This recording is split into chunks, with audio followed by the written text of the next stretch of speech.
ചമയങ്ങളില്ലാതെ, ചായമില്ലാതെ, മായമില്ലാതെ. ഹൈസ. മൂവാറ്റുപുഴ തേനി റോഡിൽ വീണ്ടും അപകടമരണം. കല്ലൂർക്കാടിന് സമീപം തഴവംകുന്നിലുണ്ടായ ബൈക്ക് അപകടത്തിൽ യുവാവ് മരണമടഞ്ഞു. കഴിഞ്ഞ രാത്രിയാണ് അപകടമുണ്ടായത്. ആയവനം ഏനാനല്ലൂർ സ്വദേശി ബിജു വിൻസെന്റാണ് മരണമടഞ്ഞത്. മൂവാറ്റുപുഴ തേനി റോഡിൽ ബൈക്ക് അപകടത്തിൽ യുവാവിന് ദാരുണാന്ത്യം. മൂവാറ്റുപുഴ തേനി റോഡിൽ തഴുവംകുന്നിനു സമീപം നിയന്ത്രണം വിട്ട ബൈക്ക് കൊടുംവളവിൽ റോഡിന് താഴേക്ക് പതിച്ചാണ് അപകടമുണ്ടായത്. ആയവന ഏനാനല്ലൂർ സ്വദേശി പോത്തനമൊഴിയിൽ ബിജു വിൻസെന്റാണ് മരണമടഞ്ഞത്. രാത്രി 1 മണിക്ക് ശേഷമാണ് അപകടം നടന്നതെന്നാണ് നിഗമനം. നേരം വെളുത്തതിനു ശേഷം നാട്ടുകാരാണ് ബിജുവിനെ മരിച്ച നിലയിൽ കണ്ടെത്തിയത്. റോഡിൽ നിന്നും 50 മീറ്റർ താഴെയാണ് ബിജുവും ബൈക്കും കിടന്നത്. രാത്രിയായതിനാൽ തന്നെ അപകടം നടന്ന വിവരം ആരും അറിഞ്ഞിരുന്നില്ല. കൊടുംവളവ് എന്നും അപകട ഭീഷണി ഉയർത്തുന്ന ഒരു സ്ഥലമാണെന്ന് നാട്ടുകാർ പറയുന്നു. ഇതിനോടകം റോഡിന്റെ നവീകരണം ഇക്കഴിഞ്ഞ ദിവസങ്ങളിൽ പൂർത്തിയായിട്ടുണ്ട്. വലിയ അപകടങ്ങളാണ് ഇതിനോടകം റോഡിൽ ഉണ്ടായിട്ടുള്ളത്. 5 മരണവും സംഭവിച്ചിട്ടുണ്ട്. മുൻ block panchayat president professor Jose Augustine റോഡിന്റെ അശാസ്ത്രീയ നിർമ്മാണത്തിനെതിരെ രംഗത്ത് വന്നിരുന്നു. ഇത് KSTP ചെയ്ത ജോലികളിൽ ഏറ്റവും മോശപ്പെട്ട വർക്കാണ്.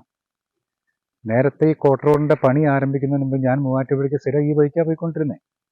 പക്ഷേ ഇപ്പോൾ ഈ റോഡിൻ്റെ പണി പൂർത്തിയായ ശേഷം എസ്പെഷ്യലി കോട്ടക്കവലയിൽ നിന്നും പ്രധാനമായിട്ടും പറഞ്ഞാൽ നമ്മുടെ ആ ഏനാനല്ലൂർ പള്ളിയുടെ അവിടെ നിന്ന് അങ്ങോട്ടുള്ള ഭാഗത്തേക്കുള്ള യാത്ര ഒത്തിരിയും അപകടം പിടിച്ചുകൊണ്ട് ഞാനിപ്പോൾ ആ വഴിക്ക് യാത്ര ചെയ്യാറേയില്ല. ഞാൻ നേരെ ആനിക്കാട് ചിറയിൽ ചെന്നിട്ട് ആ വഴിക്കാണ് ഞാൻ നേരെ മൂവാറ്റുപുഴയ്ക്ക് പോകാറുള്ളത്. അപ്പോൾ ഇനിയിപ്പോഴേ ഇതിൻ്റെ അകത്ത് ഇപ്പോൾ KSTPയുടെ കയ്യിലാണ്. കാരണം കേന്ദ്ര സർക്കാരിൻ്റെ പദ്ധതിയാണ് ജർമ്മൻ സഹായത്തോട് ചെയ്യാമെന്ന് പറയുന്നത്. ഈ റോഡ് പൊതുമരാമത്ത് വകുപ്പിന് തിരിച്ച് ഏൽപ്പിച്ചു കഴിഞ്ഞാൽ എത്ര കോടി രൂപ ഇനി ഈ റോഡിന് വേണ്ടി മുടക്കേണ്ടി വരും. കാരണം ഈ കുന്നുകളൊക്കെ സകല റോഡിൻ്റെയും കുന്നുകൾ ഇരട്ടിയിലധികം വർദ്ധിപ്പിച്ചു.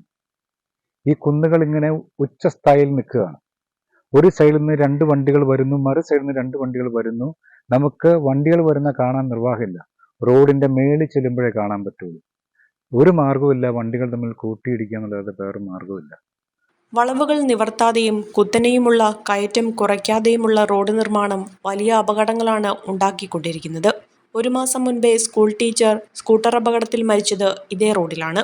കല്ലൂർക്കാട് പോലീസും ഫയർഫോഴ്സും സ്ഥലത്തെത്തിയാണ് ബിജുവിന്റെ മൃതദേഹം മൂവാറ്റുപുഴ ജനറൽ ആശുപത്രി മോർച്ചറിയിലേക്ക് മാറ്റിയത്. പോസ്റ്റ്മോർട്ടത്തിന് ശേഷം മൃതദേഹം ബന്ധുക്കൾക്ക് വിട്ടുനൽകി.